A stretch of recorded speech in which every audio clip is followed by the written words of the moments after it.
warahmatullahi wabarakatuh. Selamat siang Bapak Ibu yang kami hormati. Pada kesempatan di siang hari ini kita akan diberikan istilahnya ilmu dari teman kita, teman sejawat kita, Bapak Dartopo SPD yang pada saat ini sedang mengikuti pelatihan calon guru penggerak. Dalam kesempatan kali ini beliau Bapak Dartopo SPD akan menyajikan materi tentang budaya positif, yaitu budaya-budaya yang seharusnya kita lakukan ketika kita di sekolah. Langsung saja pemateri kita Bapak Dartopo, waktu dan tempat kami persilakan. Assalamualaikum warahmatullahi wabarakatuh. Bapak Ibu semua yang kami hormati, terima kasih waktunya untuk kesempatan kali ini. Kita akan sedikit sharing tentang bagaimana kita membudayakan sesuatu yang akan menghasilkan sesuatu yang baik untuk diri kita, kemudian juga orang lain, terutama di sekolah kita. Nanti kita juga akan mendapatkan hasilnya dari budaya positif ini. Tapi sebelumnya marilah kita senantiasa panjatkan puji kita kepada Allah Subhanahu wa taala untuk kesempatan ini masih memberikan kesehatan pada kita, sehingga kita bisa melaksanakan aktivitas kita, melaksanakan tanggung jawab kita sebagai seorang pendidik. Selanjutnya di sini saya akan menyampaikan tentang budaya positif sebagai tugas dari pendidikan guru penggerak di modul 1.4. yang mudah-mudahan apa yang nanti saya sampaikan bisa untuk dijadikan sesuatu pengembangan di sekolah kita, terutama pada budaya untuk anak dan juga dari Bapak Ibu guru juga.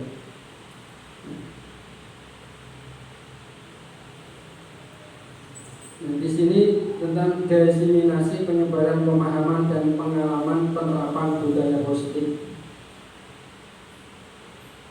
Selanjutnya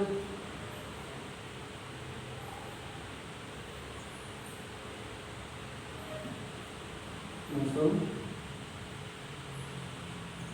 Nah, sebelum kita mulai, coba ini ada gambar. Ada berapa gambar? Mulai dari yang kecil sampai yang besar. 7. Pak, ada berapa Pak? Pak Adi. 10.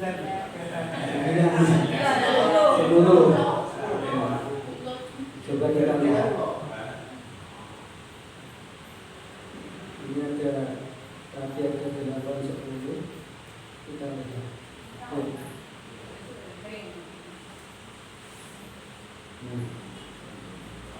Yang pertama ikan. 1, 2, 3, 4, 5, 6, 7, 8, 9, 10, 11, 12, 13 mulai dari yang bawah. Yang bawah sendiri tikus, di bawahnya kucing. Nah, atasnya kucing, di atasnya lagi anjing, terus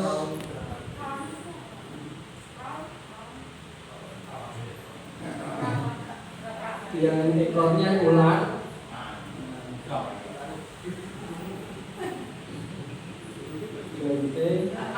daun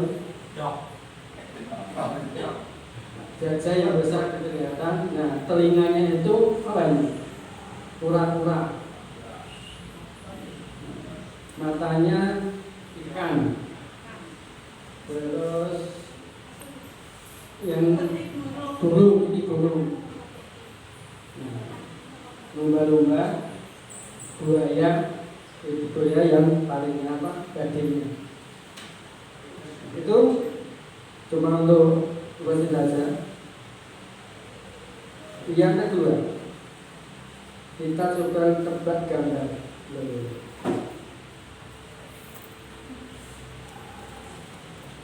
Ini ada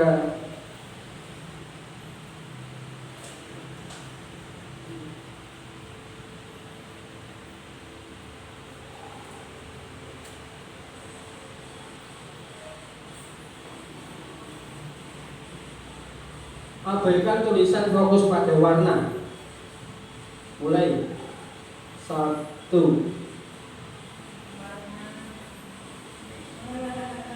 Fokus pada warna. Terus hitam.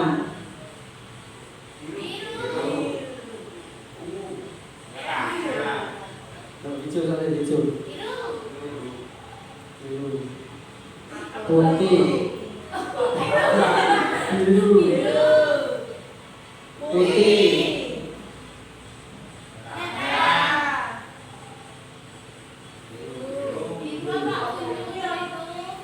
Kuning. Hijau. Itu. Oke. Cukup. Ini cuma untuk tes konsentrasi kita. Kita mulai dari konsep dari modul budaya positif yang di CGP itu modul 1.4.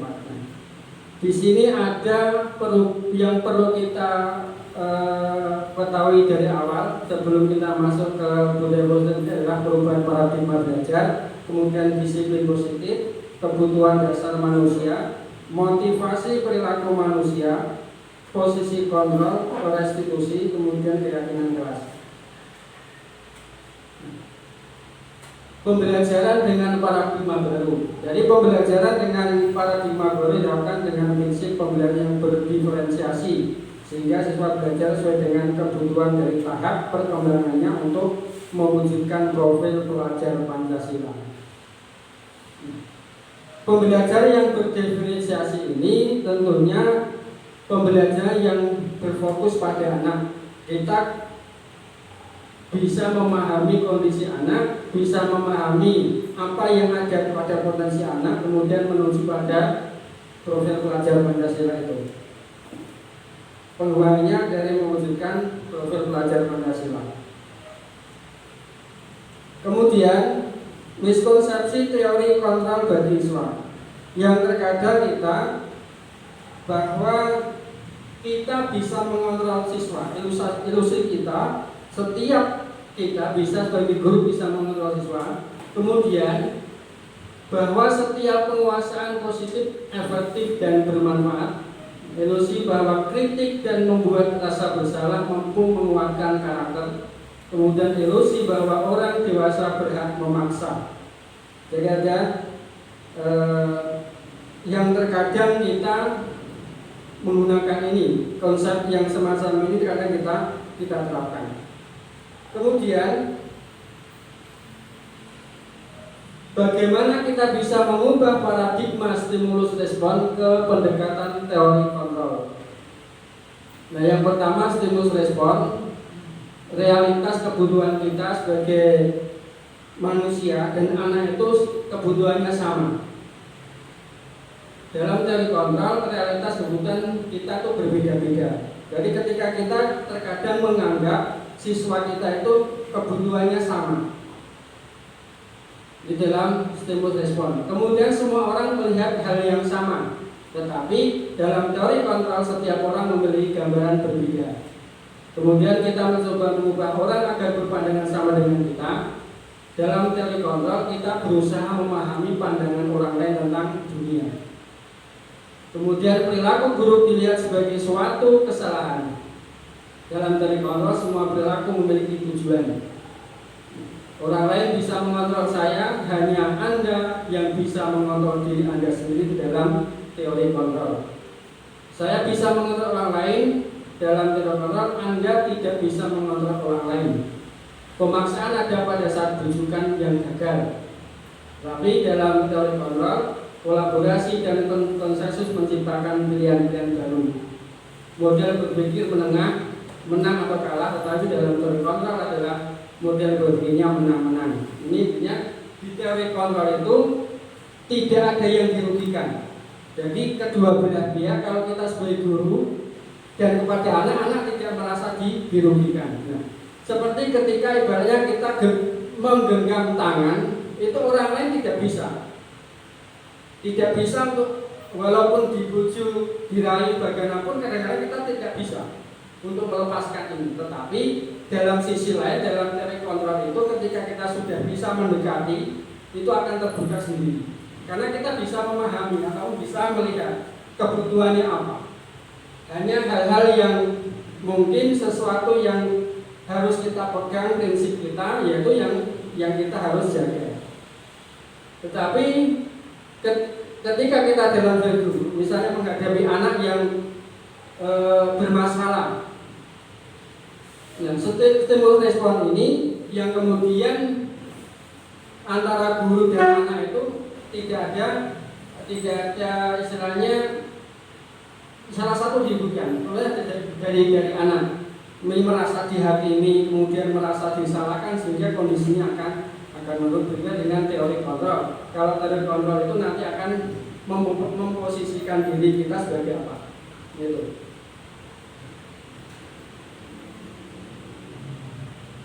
Nah, mulai di disiplin positif, apa arti disiplin positif? Nah, disiplin dari kata disiplin artinya belajar. Disiplin mengacu pada disiplin diri yang bertanggung jawab terhadap apa yang dilakukan berdasarkan nilai-nilai yang diyakini. Nah, disiplin merupakan salah satu cara penerapan disiplin bertujuan untuk menumbuhkan kesadaran serta memberdayakan siswa tanpa imbalan ribet, ancaman atau hukuman. Itu disiplin. Nah, kalau selama ini kita mengartikan disiplin, ya anak itu nurut, anak itu manut dengan apa yang ada, aturan yang ada itu, ya memang anak-anak tidak melanggar. Tetapi nanti akan berbeda lagi dengan teori yang lain.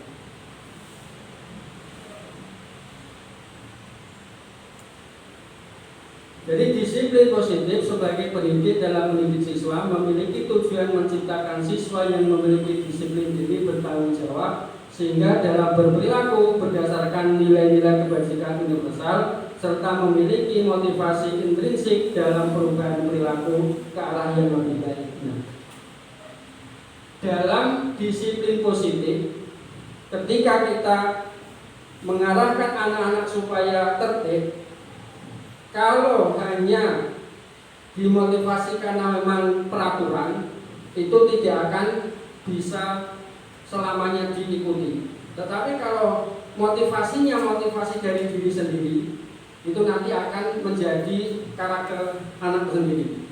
Tetapi kalau kemudian disiplin itu hanya karena itu tadi motivasi dari luar, misalnya ketika tertib mendapat hadiah, ketika tidak melakukan kesalahan mendapatkan imbalan, itu motivasi yang eksternal. Tetapi kalau motivasi yang intrinsik itu memang keluar dari kesadarannya sendiri, bahwa ketika kita melakukan sesuatu benar, itu akan menjadi kebanggaan. Berbeda dengan ketika kita melakukan suatu kesalahan, pelanggaran tata tertib, kalau motivasinya agar supaya tidak dihukum, berarti itu nanti tidak akan menjadi karakter dari siswa itu sendiri atau anak itu sendiri.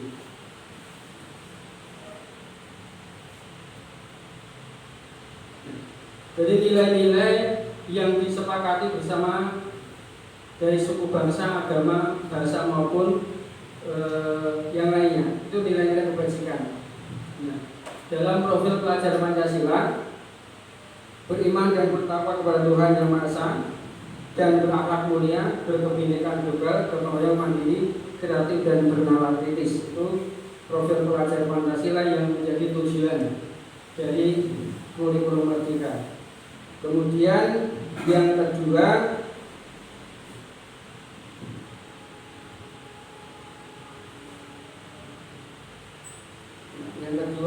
tentang tolong menolong, kemudian integritas, mandiri, menghargai, antusias, empati, keingintahuan, karakteristik, kerjasama, persaudaraan dan komitmen. Kemudian keterampilan hidup, dapat dipercaya, lurus hati, pendengar yang aktif, tidak merendahkan orang lain dan memberikan yang terbaik dari diri sendiri.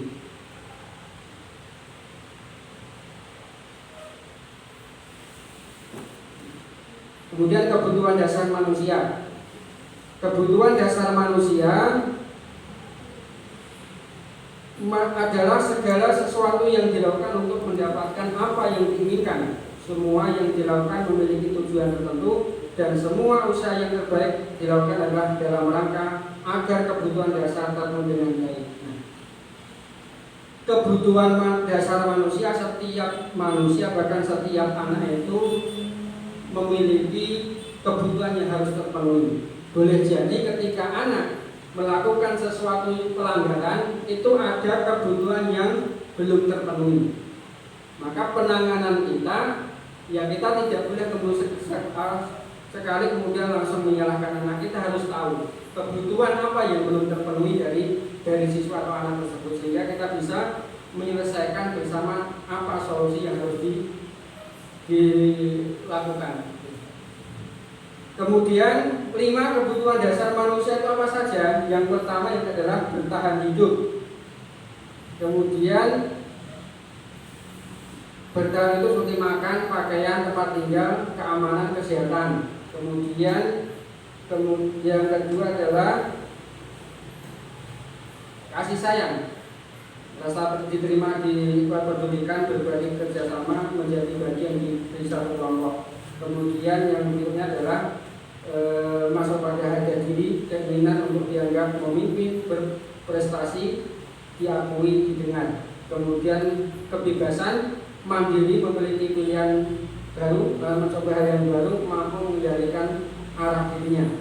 Kemudian kesenangan, bermain, humor, antusiasme, tertawa, itu merupakan dari bagian kebutuhan dasar manusia yang kesenangan. Kemudian motivasi perilaku manusia. Motivasi perilaku manusia dorongan yang timbul dari diri seorang secara sadar atau tidak sadar untuk melakukan sesuatu tindakan dengan tujuan tertentu. Itu ada 3. Yang pertama, menghindari ketidaknyamanan dan hukuman. Ini siswa biasa melakukan disiplin diri karena takut hukuman. Ini adalah tingkat terendah dari motivasi perilaku manusia. Jadi ketika anak kemudian merasa takut melakukan kedisiplinan itu hanya untuk takut dihukum dan sebagainya, itu berarti tingkat kesadaran yang kurang. Itu motivasi eksternal, bukan dari dalam diri sendiri. Kemudian yang kedua, untuk mendapatkan imbalan atau penghargaan dari orang lain. Siswa melakukan disiplin diri karena yang diinginkan imbalan. Motivasi ini satu tingkat di atas motivasi yang pertama. Kemudian yang ketiga, untuk orang yang mereka inginkan dan menghargai diri sendiri dengan nilai-nilai yang dipercaya. Siswa melakukan disiplin diri karena kesadaran diri akan nilai-nilai. Hal ini yang menjadikan siswa akan memiliki disiplin positif. Nah, dari tingkatan yang ketiga ini yang memang motivasinya bukan hanya takut karena hukuman dan juga bukan karena ingin mendapatkan suatu imbalan, tetapi memang kesadaran dari anak itu sendiri untuk melakukan hal-hal yang baik untuk menjadikan nilai positif dalam dirinya. Kemudian konsep disiplin dengan identitas gagal. Itu yang pertama, hukuman. Itu menyakitkan, tidak nyaman, murid takut, memaksa, murid menyembunyikan kesalahan, murid menjadi rendah diri. Jadi ketika ada hukuman itu memang sesuatu yang walaupun itu salah sebenarnya tidak harus kemudian dihukumi dengan hal-hal yang malah merugikan siswa. Dan juga hukuman di sini akan menimbulkan kesalahan yang istilahnya anak itu akan berbohong, itu akan muncul karena merasa dirinya melakukan kesalahan kemudian mendapat hukuman supaya tidak dihukum, ya dia berbohong. Kemudian penghargaan. Untuk penghargaan ini tidak efektif, merusak hubungan, mematikan kreativitas, menghukum dengan sistem ranking, merampas hak menghargai dirinya. Kemudian yang ketiga, konsekuensi. Nah, ini konsekuensi ini penguatan jangka pendek, perlu monitoring berkelanjutan, stimulus respon, siswa menghormati peraturan, kehilangan waktu untuk mengulangi kesalahan. Karena ada konsekuensinya. Ketika melakukan pelanggaran, ya konsekuensinya memang harus dilakukan untuk mencegah supaya tidak terulang lagi. Kemudian yang keempat, restitusi. Siswa bertanggung jawab atas perilaku, fokus pada pemecahan masalah jangka panjang, siswa menghormati dirinya dan orang lain, teori kontrol, dirinya memegang kontrol, siswa bersemangat memperbaiki kesalahannya. Itu karena restitusi. Restitusi ini yang ini caranya memang kita harus dekat dengan siswa. Ketika kita berbicara pun tidak kemudian dengan kata-kata menghakimi, tetapi ada tingkatan-tingkatan yang harus dilakukan. Selanjutnya, konsep disiplin pendekatan restitusi yang selama ini kita mungkin sudah melakukan, tetapi tidak menyadari ada tiga tingkatan restitusi. Jadi pendekatan restitusi sebuah cara menanamkan disiplin positif pada murid atau siswa. Nah, restitusi adalah proses menciptakan kondisi siswa untuk memperbaiki kesalahan sehingga bisa kembali kepada kelompoknya dengan karakter yang lebih kuat. Nah, biasanya ketika ada anak siswa yang melakukan kesalahan itu kembali ke kelompoknya itu minder, tidak ada kepercayaan. Tetapi ketika menggunakan restitusi ini, ya semoga saja nanti anak-anak itu kembali ke kelompoknya, ke komunitasnya itu memang tidak merasa kemudian disalahkan. Karena itu nanti ada cara bagaimana menyelesaikan atau mencari solusi bersama. Jadi guru ataupun orang tua mendekati anak bukan untuk menghakimi, menyalahkan, tapi mencari solusinya. Karena semua manusia itu tidak ada yang sempurna. Jadi semuanya pasti ada pernah melakukan kesalahan. Tinggal mencari solusinya bagaimana supaya tidak terulang lagi. Ciri-ciri restitusi bukan menebus kesalahan namun belajar dari kesalahan, memperbaiki hubungan, tawaran bukan paksaan, menuntun untuk melihat ke dalam diri, mencari kebutuhan dasar yang mendasari tindakan atau kebutuhan dasar yang memang belum terpenuhi sehingga melakukan sesuatu yang menyimpang. Kemudian fokus pada karakter bukan tindakan, menguatkan dan fokus pada solusi. Perbedaan selanjutnya, perbedaan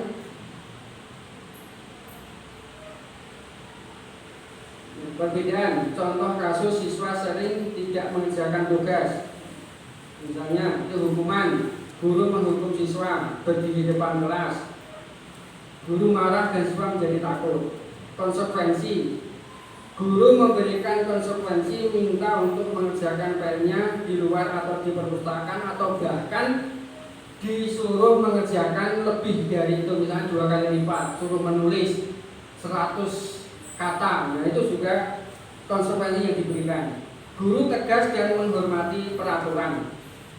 Nah, kalau restitusi, guru menanyakan keyakinan kelas atau peraturan, kesepakatan apa yang dilanggar, atau guru menanyakan keyakinan kelas atau dirinya dan membantu siswa menyelesaikan masalahnya. Guru terbuka dan siswa menghormati dirinya dan orang lain.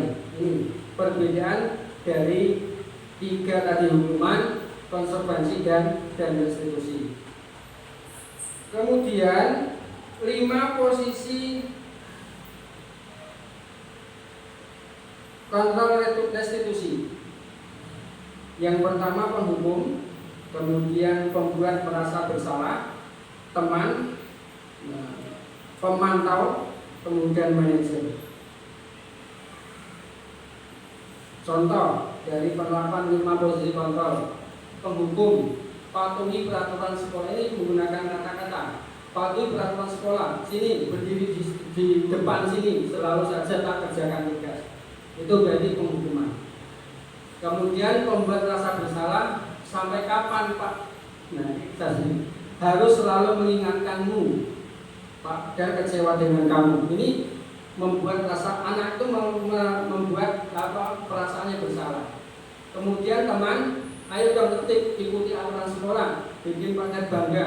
Ya sudah, tidak apa-apa, jangan diulangi lagi. Ini teman. Kemudian pemantau, kamu sadar tidak kalau melanggar peraturan, apa peraturan dan konsekuensinya? Itu contohnya. Kemudian kalau manajer, apakah kamu tahu kesalahan yang kamu lakukan? Kira-kira kedepannya apa yang akan kamu lakukan untuk memperbaiki kesalahan itu? Nah, ini kalau yang manajer itu memang kita menguatkan atau menggali dulu kesalahan-kesalahan yang dilakukan itu apa. Kemudian kita memberikan semacam penguatan kepada anak bahwa apa yang dilakukan itu memang salah, tetapi kemudian kepada anak tidak semata-mata memang itu harus disalahkan terus, tetapi harus dicari bagaimana untuk terhindar ataupun menyelesaikan dengan solusi-solusi ke depannya. Jadi tidak dengan hukuman yang akan membuat anak sendiri itu akan misalnya minder ataupun yang sebagainya. Contoh kemudian keyakinan kelas. Mengapa keyakinan kelas tidak peraturan kelas? Jadi ketika kita ingin mendisiplinkan anak yang selama ini peraturan-peraturan yang terpampang di kelas itu jangan jadikan lagi peraturan, tapi keyakinan kelas. Kenapa? Ketika kita berkendaraan roda 2, mengapa harus ada peraturan menggunakan helm? Mengapa harus ada peraturan mencuci tangan setelah selesai istirahat dan masuk kelas kembali? Itu peraturan itu yang harus dilakukan. Kemudian yang jelas keyakinan kelas ini timbul dari kesadaran anak-anak sendiri. Karena itu yang membuat anak-anak, gurunya cuma memfasilitasi anak-anak yang berpikir untuk ketika belajar atau di kelas itu bisa tertib. Ini bisa berkembang juga di tingkat sekolah. Di sekolah itu tidak lagi peraturan, hanya keyakinan sekolah. Keyakinan sekolah ini nanti mulai dari murid, kemudian dari bapak kepala sekolah, guru, dan juga wali murid sebenarnya. Itu nanti akan menjadikan pengontrol dari perilaku dari anak dan juga warga sekolah. Terus bagaimana cara kita untuk membentuk keyakinan kelas? Yang pertama kita tahu bahwa keyakinan itu lebih abstrak dari peraturan, kemudian berupa pernyataan universal, dibuat dalam kalimat positif, sedikit mudah diingat, sesuai dengan kondisi dan sekolah dan mudah diterapkan. Semua warga kelas atau sekolah dilibatkan dalam pembuatan keyakinan kelas. Dibuat dalam kalimat positif, ini berarti kalimat-kalimat negatif dihindari. Contohnya, jangan buang sampah sembarangan, itu kalimat negatif. Nanti misalnya buanglah sampah di tempatnya. Jangan berkata kotor, itu juga kalimat negatif. Nah, berbicara yang sopan dan sebagainya. Hindari kalimat-kalimat negatif. Kemudian ini kami contohkan kemarin ketika kita di kelas 4C membuat keyakinan kelas, yaitu berdiri tentang peraturan, kemudian merumuskan. Ini mulai dari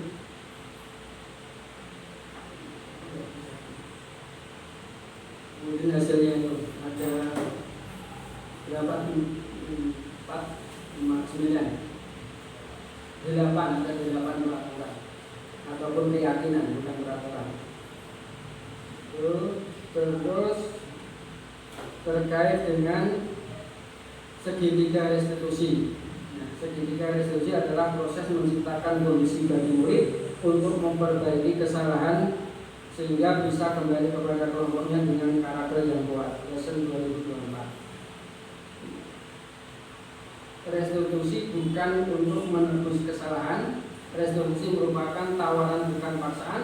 Restitusi fokus pada solusi dan dapat mengembalikan siswa yang berbuat salah pada kelompoknya. Kemudian segitiga restitusi menstabilkan identitas itu langkah yang pertama. Langkah-langkahnya yang pertama, menstabilkan identitas, tidak langsung menyalahkan semua pernah melakukan kesalahan ini. Jadi yang pertama bahwa kita mendekati anak bahwa jangan sekali kita kemudian langsung menyalahkan kamu bersalah, kamu melanggar, itu tidak boleh. Tetapi kita bagaimana menstabilkan identitas, artinya diredamkan dulu kondisi psikisnya anak supaya tidak kemudian merasa takut ketika berhadapan dengan bapak ibu guru, kemudian tidak merasa nanti takut dihukum dan sebagainya.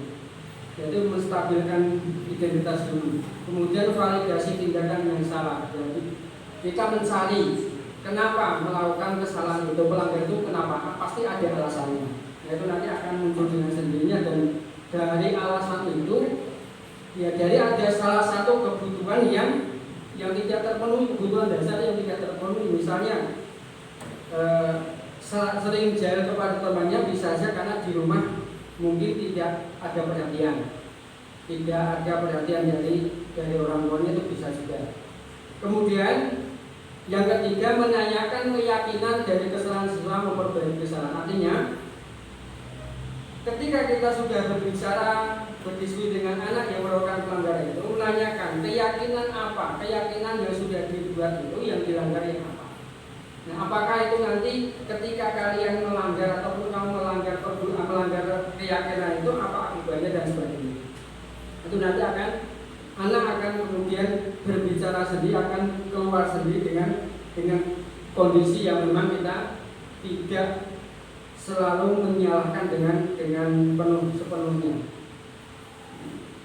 Ini ada beberapa contoh mengenai tindakan restitusi. Kemarin saya ini skenario kasusnya pada hari di jam terakhir pelajaran bahasa Inggris, setelah anak-anak pulang, Bu Nani yang selaku guru bahasa Inggris menyampaikan kejadian tentang perilaku salah satu siswa yang diingatkan untuk memakai sepatu, dan kemudian teman lainnya juga menekannya untuk segera memakai sepatu, malah anak itu mengumpat dengan kata-kata yang tidak sopan atau kata-kata yang kasar. Ini ada sedikit.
Jadi bagaimana kita menyelesaikan ketika ada anak yang kemudian melakukan kesalahan, kita tanya, menstabilkan tadi atau bertanya, kemudian menjadi alasannya. Ternyata alasannya yang disampaikan itu karena ya kata-kata dari temannya, kata-kata temannya yang tidak menyenangkan di Farhan itu, sehingga dibalas dengan kata-kata yang kasar.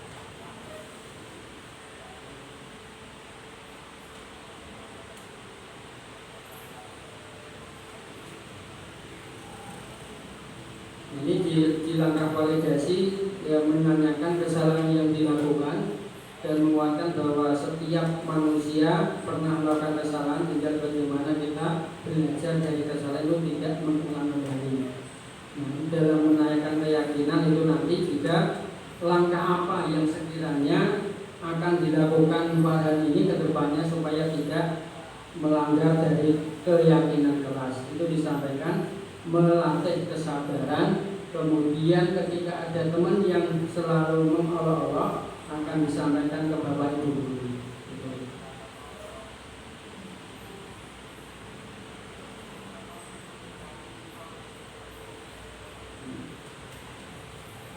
Menanyakan tentang sesuai tidak dengan keyakinan kelas.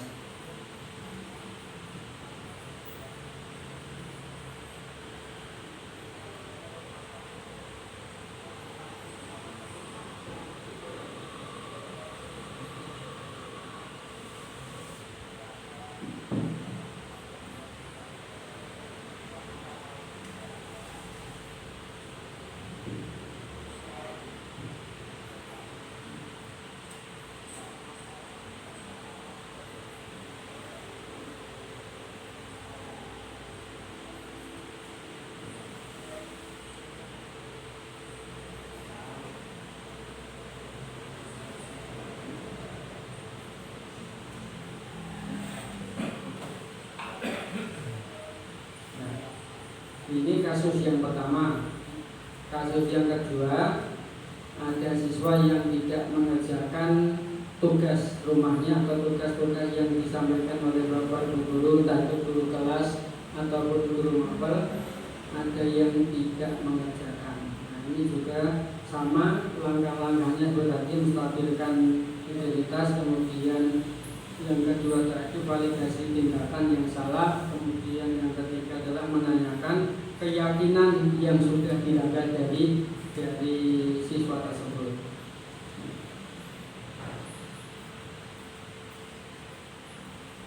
Ini dari beberapa terkait dengan bagaimana kita untuk membudayakan budaya positif, perilaku-perilaku dari siswa yang memang keluar dari hatinya sendiri, artinya tidak karena respon ataupun dorongan dari luar.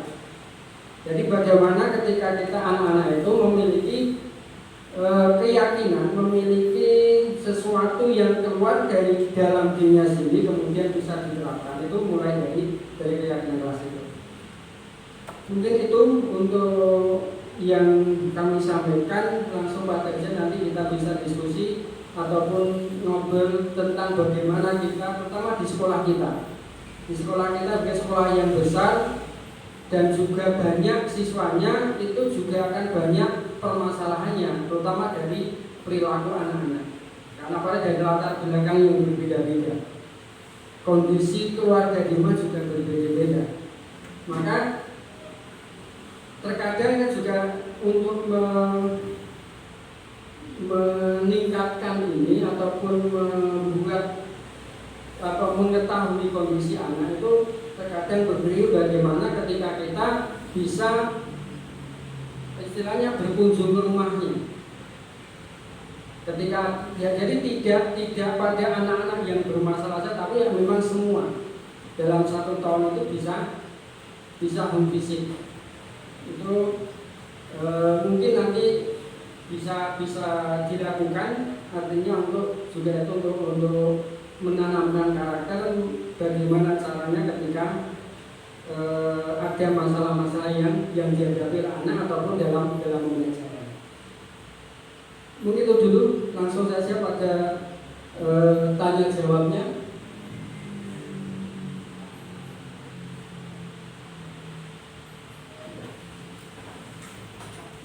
Kita punya diskusi ulang. Bapak Ibu yang kami hormati, demikian tadi adalah pemaparan materi budaya positif dari Bapak beliau Bertopo SPP.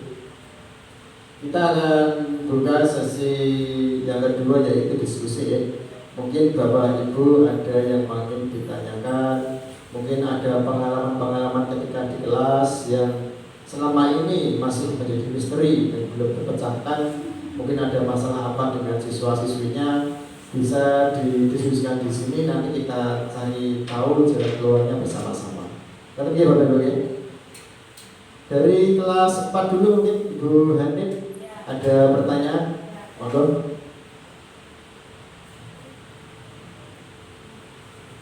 Assalamualaikum warahmatullahi wabarakatuh. Dari wali kelas 4A. Terima kasih sudah diberikan waktu untuk bertanya kepada Pak Hartopo selaku wali kelas 4C. Di sini terima kasih sudah memberikan tadi tentang budaya positif untuk sekolahan kita. Yang saya tanyakan ada dua. Yang pertama, bagaimana cara menangani atau menghadapi anak yang terlambat sekolah misalnya, seperti urutannya yang Pak Hartopo sampaikan tadi, menggunakan segitiga retribusi tadi. Terus yang pertanyaan yang kedua, jika kita sebagai guru sudah melakukan kontrol manajer yang baik, tetapi siswa atau anak masih melakukan kembali atau mengulangi kesalahan kembali, bagaimana solusinya? Terima kasih. Assalamualaikum warahmatullahi wabarakatuh. Ya, terima kasih Bu Helen atas pertanyaannya. Pak Hartopo langsung mau dijawab atau ditampung dulu? Yang pertama tadi pertanyaannya yaitu ketika ada siswa yang terlambat, ini terlambat saja atau sering terlambat? Sering terlambat. Sering terlambat ya. Jadi hampir setiap hari atau beberapa hari dalam kurun waktu terakhir ini sering terlambat seperti itu. Kemudian yang kedua yang ditanyakan adalah mengenai skala kita sudah melakukan control manager dengan menggunakan tiga resolusi, tetapi anak tersebut masih melakukan kesalahan yang sama. Bagaimana cara untuk mengatasi masalah tersebut? Monggo Pak. Ya, terima kasih Bu Hanif, pertanyaannya yang bagus sekali. Sudah kita lakukan kontrol manajer, tapi anak masih melakukan. Yang pertama terkait penanganan anak yang sering terlambat, yaitu tadi kita menggunakan 3 langkah itu, segitiga itu. Yang pertama menstabilkan identitas. Artinya kita selalu mendekati anak, kemudian tentunya itu ada alasannya. Kenapa sering terlambat? Itu ada alasannya. Kalau kemudian anak itu tidak jujur mengatakannya, itu nanti akan berimbas pada selanjutnya. Kenapa? Ketika kita mencari alasan kenapa terlambat, kemudian anak tidak jujur mengatakan alasannya, yaitu nanti kita akan kesulitan dalam melakukan itu tadi. Segitiga itu tidak akan berhasil. Karena apa? Dari anak sendiri tidak jujur. Artinya harusnya misalnya bangunnya kesiangan terus. Nah, kalau bangunnya kesiangan, ya malamnya tidurnya jam berapa? Ngapain aja kan itu bisa dicari solusinya bareng-bareng. Oh ini Pak, Bu, saya semalam kalau malam tidurnya terlambat dan sampai malam baru tidur karena mainan HP. Nah, itu kan ada kata kunci karena mainan HP. Nah, solusinya yaitu nanti kita juga harus pendekatan kepada orang tua. Kalau hanya ke anak sendiri itu tidak akan berhasil. Jadi ketika sudah 3 langkah itu, 3 tahapan dilakukan, mulai menstabilkan identitas, kemudian validasi tindakan, kemudian menanyakan keyakinan yang dilanggar, dan juga langkah kedepannya yang supaya tidak terlambat itu bagaimana, anak juga akan mengutarakan. Misalnya, yaitu tadi ketika mainan HP, ya tidak mainan HP sampai larut malam. Itu kan salah satu solusi. Tetapi kenapa kemudian masih muncul lagi, besok kan terlambat lagi? Nah itu yang kita ulangi lagi. Ya mungkin karena tadi anaknya tidak jujur dengan alasan kenapa terlambat, ataupun di rumah juga tidak dibangunkan orang tua misalnya. Itu kan juga faktor bagaimana ketika anak berangkat sekolah, kemudian yang lainnya punya adiknya juga rewel, misalnya punya adik kan juga hal yang harus ada solusinya. Artinya itu nanti kalau semacam itu juga pendekatannya dengan orang tua. Nah, itu tadi untuk yang kedua, kalau tidak berhasil dalam kita sudah kontrol manajer sudah dilakukan dengan itu tidak berhasil, masih diulangi lagi, ya kita terus diulangi lagi, karena itu tidak mungkin belum itu tadi anak-anak belum menyampaikan alasan yang tepat, sehingga solusi yang timbul itu juga kurang pas. Itu. Monggo. Ada yang lain? Ada yang menambahi, ada pengalaman? Ya, terima kasih Pak Dartopo atas jawabannya. Mungkin ada yang lain, Bapak Ibu, atas pertanyaannya ini dulu tadi. Dari Pak Dartopo, ketika kita sering menemui siswa yang terlambat, kita harus benar-benar mencari akar masalahnya, Pak ya. Jangan sampai anak tersebut berkata bohong atau dan sebagainya. Kita juga harus mengkonfirmasi kepada kedua orang tuanya. Terus kemudian yang kedua tadi, kalau kita sudah melakukan control manager tapi terus diulangi kesalahannya, berarti harus dilakukan terus control manager itu Pak ya. Pengalaman Bapak Ibu, kalau kita sudah melakukan control manager, kita bisa turun satu step Pak. Di yang apa tadi yang bawahnya tadi? Menanyakan kayak apa itu? Ada 5 tadi Pak, penghukum. Terus yang kedua Nanti turun satu level bisa Bu. Tapi jangan langsung yang penghukum, itu opsi yang terakhir namanya. Itu bisa turun 1 tahap. Nah, di tahap yang pemantau ini juga masih bagus Bu. Kamu sadar tidak kalau melanggar peraturan apa, peraturan dan konsekuensinya? Nah, itu bisa diterapkan. Tapi turunnya 1 level aja, jangan langsung yang penghukum. Itu Bapak Ibu. Kemudian yang guru kelas 5 sudah cukup. Kemudian yang berikutnya guru kelas 6. Kelas 6 pasti banyak permasalahan ya Pak ya. Monggo Bapak. Pasti masih banyak permasalahan. Soalnya kelas 6 itu kan paling senior di sekolahan. Mungkin dia merasa paling tinggi egonya, paling tinggi, nah seperti itu. Berbagi pengalaman Bapak. Monggo. Terima kasih Pak Bagus. Ada beberapa hal ilmu yang kita pahami dan kita serap di kali ini. Maka terima kasih sekali dengan apa yang sudah Pak Dar paparkan di sini kaitannya dengan budaya positif atau apa tadi? Budaya apa? Ya, budaya positif ya, budaya positif itu bagus sekali ilmunya untuk kita semua. Tetapi budaya ini kalau kita perhatikan ya di tingkat pendidikan itu belum diterapkan sesuai dengan itu. Karena yang diterangkan Pak Dar ini adalah masalah dan penyelesaiannya. Berarti ya penyelesaian seperti itu. Jadi kalau kita tanyakan kalau sudah ada begini, kenapa kok masih mengulangi lagi? Berarti itu belum pas. Kita tahu bahwa yang namanya masalah itu ada 3 macam. Masalah yang mudah, masalah yang sedang, masalah yang sulit. Dan 3 masalah ini pun harus penyelesaiannya berbeda walaupun dengan teknik yang sama. Ya, masalah mudah itu misalkan, oh anak itu kok tidur terus, ngopo luwe, ya sudah kasih makan selesai. Oh, yang kedua ada masalah yang sedang. Masalah sedang itu hanya bisa diselesaikan antara 2 orang atau bapak wali kelas atau ibu wali kelas dengan si anak.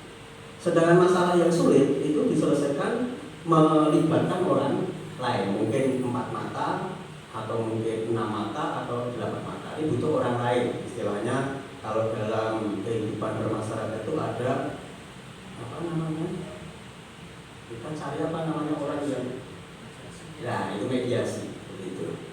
Nah saat ini yang saya tanyakan Pak, yang sampai saat ini itu masih diterapkan dan sebenarnya tidak boleh, itu kaitannya dengan ribet. Ya, tadi katanya yang namanya kita semuanya ini tadi kalau saya perhatikan semuanya bicara tentang disiplin. Jadi disiplin itu muncul dari anak itu sendiri, tidak boleh ditekan, tidak boleh dengan hukuman. Salah satunya yang saya amati adalah ribet atau imbalan. Nah, sampai saat ini yang namanya reward itu masih diterapkan. Anak juara apa dapat piala, anak dapat apa dapat hadiah uang sekian, anak di kelas bisa menjawab apa. Karena saya juga pernah bisa jawab tak pokoknya estek. Nah itu seperti itu. Nah ini kalau menurut pemaparan tadi kan itu tidak benar. Nah sekarang apakah mungkin kita itu apa ya istilahnya, bukan menghapuskan ya, menghilangkan bentuk-bentuk debat seperti itu. Padahal dalam penjelasan tadi kita harus bahwa kedisiplinan itu muncul dari anak itu sendiri dengan beberapa acuan ini lagi. Nah, bagaimana? Monggo Bapak Darto.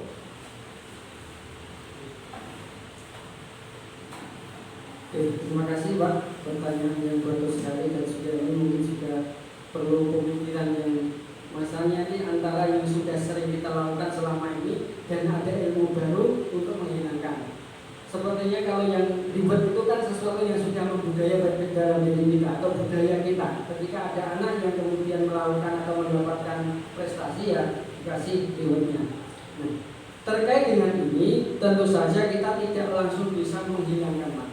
Kita juga sulit untuk menghilangkan, dan kita sendiri juga kadang-kadang berpikir ketika anak kemudian mendapatkan sesuatu yang melebihi dari yang lainnya, kok nggak ada penghargaan, itu kan ya kita juga terkadang berpikir semacam. Tetapi ketika kita sudah mengetahui ini, kita pelan-pelan. Artinya apa?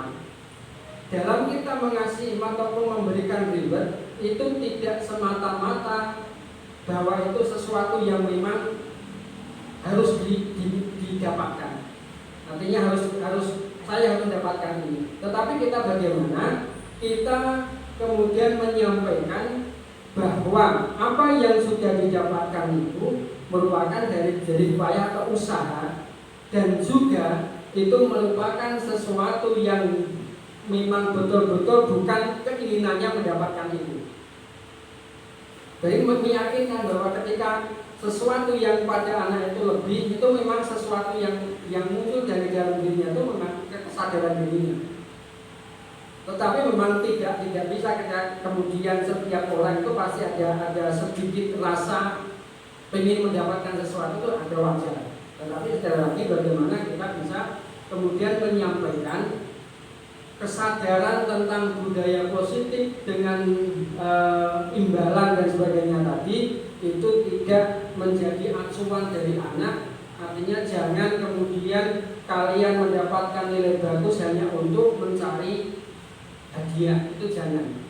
Karena Pak juga selama ini ada yang menyampaikan juga, selama ini anak-anak itu ketika belajar di sekolah itu bukan karena ilmunya, tetapi karena bagaimana bisa mendapat nilai bagus, dapat rapot bagus, ijazah bagus, bisa bekerja.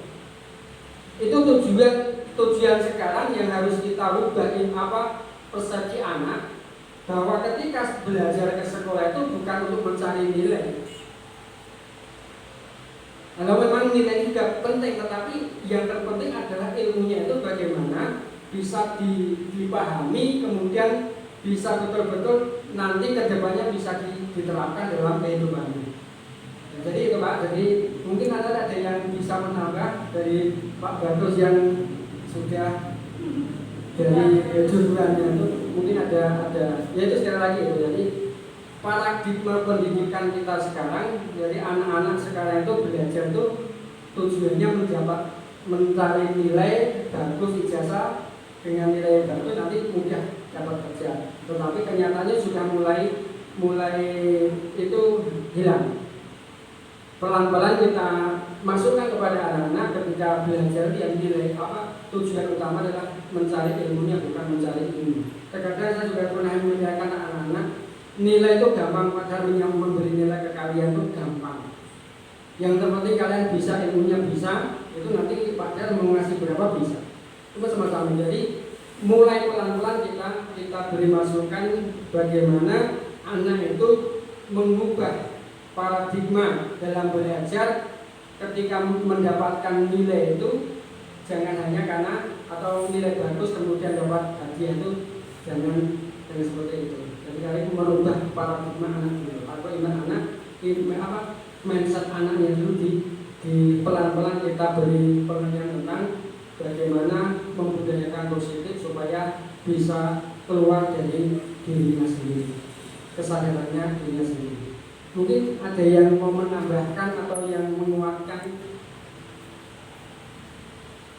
Ya, terima kasih Pak Darto. Mungkin ada Bapak Ibu guru yang lain mau menambahkan terkait dengan reward yang diberikan atau cara-cara untuk meninggalkan atau mengurangi ribut ini ya.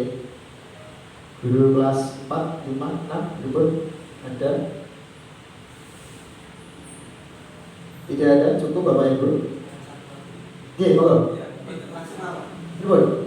Sekarang yang menjadi masalah Bapak Ibu saat ini itu setiap akhir tahun pelajaran atau setengah semester kita membaca rapor.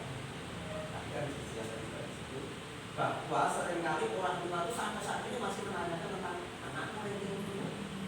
Jelasnya begitu. Nah ini untuk mengantisipasi gimana? Monggo, Pak. Ada boleh sekarang. Di mulai tahun ini, 2 tahun ini bahwa kita tidak bahkan di kurikulum 13 juga nggak ada ranking. Nah, tahun kemarin ini. Jadi gini, untuk kita pelan-pelan yang memang kita tidak kemudian langsung memberikan, artinya secara bentuk printout ada bimbingannya itu ya. Tetapi perlu kita sampaikan juga bahwa kita juga ingin menjaga yang lainnya. Terkadang ketika kita kemudian memampangkan ranking itu, ada sesuatu yang mungkin dari siswanya itu merasa kurang yakin, artinya tidak puas dengan itu, sehingga menjadi minder anak itu. Yang misalnya di bawah sendiri, bahkan orang tua pun saya kira juga akan keberatan. Tapi yang pengen satu dia akan puas Pak. Ya, ranking 1 akan puas, betul. Ranking 1 akan puas, tapi yang Akhirnya juga puas nanti nggak status. itu. Jadi kita sebenarnya hanya untuk menghindari tadi rasa-rasa dari temannya yang kemudian merasa kok saya itu kok nggak bisa. Nah itu sebenarnya kan itu juga bisa jadikan motivasi kalau bisa jadikan motivasi dari luar. Nah, yaitu tadi motivasi dari luar itu tidak kuat sebagaimana motivasi dari dalam dirinya sendiri. Artinya juga belajarnya bagaimana itu bisa dikoreksi.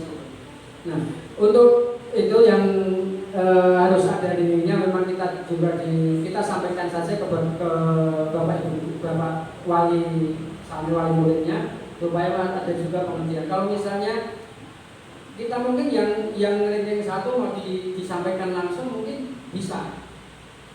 Walaupun nanti dampaknya juga nanti akan bertanya sih. Yang lainnya berapa, nilainya berapa itu jadi nanti sudah dikasih tahu lah nanya nilai anaknya berapa itu sudah nanti akan mengakibatkan sesuatu yang memang ke kondisi anak yang lain yang di bawah itu akan merasa nggak bisa mengejar itu yang sebenarnya bisa jadikan motivasi. Seperti dulu kadang-kadang kalau zaman dulu tuh loh anak itu nilai bagus kayak gitu kan kadang orang tua semacam itu. Jadi anaknya malah kemampuannya segitu ditekan terus jadi nanti malah akan memburukkan. Jadi hal-hal yang keluar dari dirinya karena paksaan dari orang tua dengan kondisi yang memang seperti itu ya itu nanti akan berakibat yang kurang baik lagi ke anaknya. Apalagi dalam tadi kebutuhan anak yang memang harus dipenuhi mungkin ada sesuatu yang belum terpenuhi untuk mencapai ke sana. Dan juga dalam pembelajaran sekarang itu kan tidak bisa disamakan, tidak bisa sama kemampuan satu dengan yang lainnya itu sebenarnya berbeda. Kalau memungkinkan itu sebenarnya setiap anak soalnya berbeda-beda kalau memungkinkan, karena kondisi dari tangkap anak juga berbeda-beda dan sesuatu yang akan dimunculkan dari anak itu juga berbeda-beda. Maka itu salah satu bagaimana ya kita tetap saja boleh dan insya Allah pelan-pelan untuk menghilangkan itu. Ketika ditanya ya dijawab, tapi ketika ditanya ya untuk konsumsi yang guru saja untuk evaluasi ke depannya. Mungkin itu. Ada yang lain lagi? Bapak Ibu yang kami hormati, apakah ada yang lain lagi mau usul atau berikan tanggapan? Cukup ya? Iya. Ya Bapak Ibu yang kami hormati, saya akan mengumpulkan dari hasil diskusi kita pada siang hari ini. Pada siang hari ini kita belajar tentang budaya positif, kemudian kita juga belajar tentang segitiga restitusi, kemudian kita juga belajar tentang manajemen kontrol. Kemudian tadi saya menanggapi juga terkait dengan pemberian ribet itu sebenarnya ada plus minusnya ya Pak ya. Tetapi untuk kali ini sebenarnya dihindari. Kita kalau langsung menghilangkan mungkin tidak bisa, tetapi kita harus berusaha. Kemudian untuk masalah ranking Bapak Ibu, ketika saya ditanya wali murid itu biasanya saya hanya memberikan clue. Misalnya sudah bagus Pak, 10 besar Pak. Di tengah-tengah Pak, ini udah bagus, sudah pintar, tapi masih di tengah-tengah udah bagus. Tapi kalau di akhir di apa itu tingkat yang bawah itu butuh bimbingan Bapak Ibu. Jadi kita hanya memberikan clue-nya saja, tidak ada 1, 2, 3, tidak angka, tetapi kita memberikan pengertian sudah bagus, sudah 10 besar, sudah bagus, sudah di tengah-tengah dan sebagainya. Seperti itu mungkin mengurangi rasa kekecewaan orang tua. Oh anak berarti ya wis iso. Nah, seperti itu. Mungkin itu Bapak Ibu pertemuan siang hari ini. Semoga ilmu yang kita dapatkan pada siang hari ini bermanfaat bagi kita dan bagi siswa-siswi kita. Cukup sekian, bila taufik wal hidayah. Wassalamualaikum warahmatullahi wabarakatuh.